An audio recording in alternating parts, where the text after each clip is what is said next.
Let me just start off by saying that we all know somebody just like this.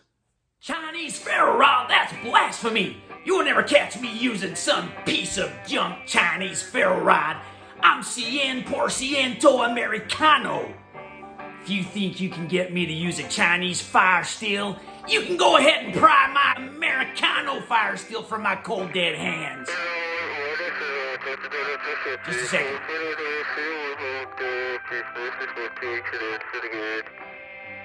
Echo Niner Foxtrot Alpha Sierra Romeo.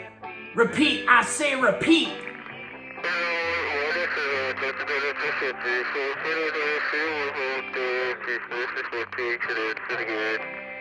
I done told you, if it ain't a K-bar, don't buy it. So, is that ferro rod you're holding in your hand American made? Just in case you're unaware, let me educate you. Any ferro rod that you have in your survival or fire kits will be of foreign origin because there are no Ferrocerium manufacturers here in the United States. If I'm wrong, please feel free to post a comment down below and to reference your source of a US manufacturer for Ferrocerium, not just a company that redistributes it after obtaining Ferrocerium from a foreign source. When I refer to Ferrocerium, I refer to two types of rods with which you may be very familiar. For the sake of this discussion, I'll simply refer to them as mish metal type, meaning a softer rod, and then the Swedish steel type, which is a harder formula. Softer mish metal rods, most likely and more often than not, are sourced from China, typically from Shanghai Jiangxi Manufacturing Company, also known as JX Metals. You're welcome to visit jxmetals.com for more information on this company. And for other foreign distributors, if they are distributing the softer mish metal type, chances are it also comes through JX Metals. These are absolutely excellent fire stills that throw gobs of white hot sparks, which is a reason why most people really prefer the Chinese made mish metal rods. They love these because of the amount of firepower and material that you're able to remove into your fuel source with every strike.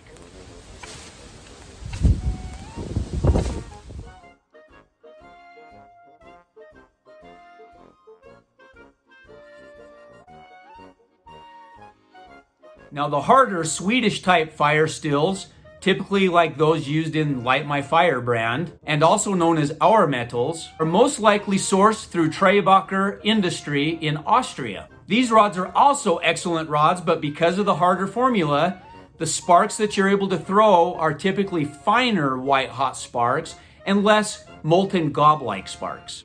And many folks prefer these rods over the softer Chinese mish metal counterpart because they claim they're easier to strike and easier to manage. Now, I've used both of these rods and I don't find that one is typically much harder to use than the other. And let me be clear that whether the rod is sourced from Europe or from China, both rods will excel in starting a fire. Let me repeat, both rods will work just fine in the capable hands of an individual, whether it be the softer Chinese type of rod or the harder formula coming out of Europe. Now, if you're struggling using a Ferrocerium rod, chances are it's not the rod that's the problem. It may be related to one or more of the following issues. You're using a rod where the strike surface is not sufficient for the type of material or size of material that you're trying to ignite. Folks generally run into these types of issues when using a micro rod, something that I don't advocate for, but that's an entirely different video. If you are using a micro rod and you are unable to start a fire, it is less the issue with the rod and more an issue related to the fuel source. Which leads me to point number 2. Using the wrong size or type or source of your fuel or tinder, including having a poorly prepared fuel or tinder source. If your fuel source is not prepared well to handle your ignition source, then whether you're using a ferro rod or a lighter or a match or flint and steel or any other method that you have at your disposal, you're going to struggle if your fuel source is not capable to receive your ignition source. That's why oftentimes even the use of a Ferrocerium rod is less effective than just pulling out a lighter and using that to ignite your tinder. Too many folks think that they can just simply whip out a fire rod, throw some sparks, and light a fire. But what they end up overlooking are the other variables that are extremely important when trying to light a successful fire. And then number 3, you may just simply need to practice more and gain more experience and knowledge related to using a ferro rod. So there you have it. The rod that you're using is coming from overseas. And I guess the question is, what difference does this make? If you use a rod that's sourced from China or from Europe or from anywhere foreign, if you can successfully light a fire, what's the big deal? Now, I understand that there are some great Made in America companies out there offering Made in America products that use a ferro rod, and you may be using some of those products and may really like them. I really love Made in America products too. That doesn't mean, though, that the ferro rod that they are using in their product isn't sourced overseas. If a Made in America product uses a Ferrocerium rod, rest assured that that rod comes from overseas. Now you may be asking, well, how is this possible if they are branding the product as Made in America and using a foreign sourced Ferrocerium rod? That's a valid question. Well, let me explain it in simple terms. To keep it simple, the FTC regulates and allows a company to say that their product is made in America, or perhaps they have to disclose that it's not made in America, based on some factors. The product must be all made or virtually all made and manufactured within the United States of America in order for them to claim that the product is made in America.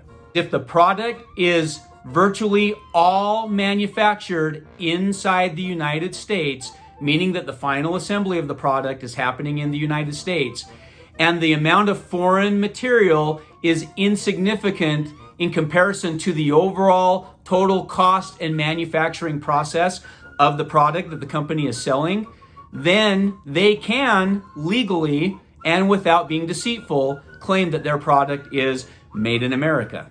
So if you just love your Made in America ferro rod device, then keep loving it. If it works, that's all that matters.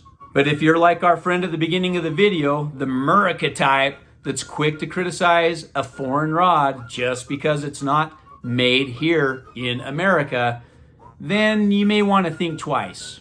If you're of the Merica mindset and using a ferro rod, chances are you're not quite so Merica-like as you maybe even thought.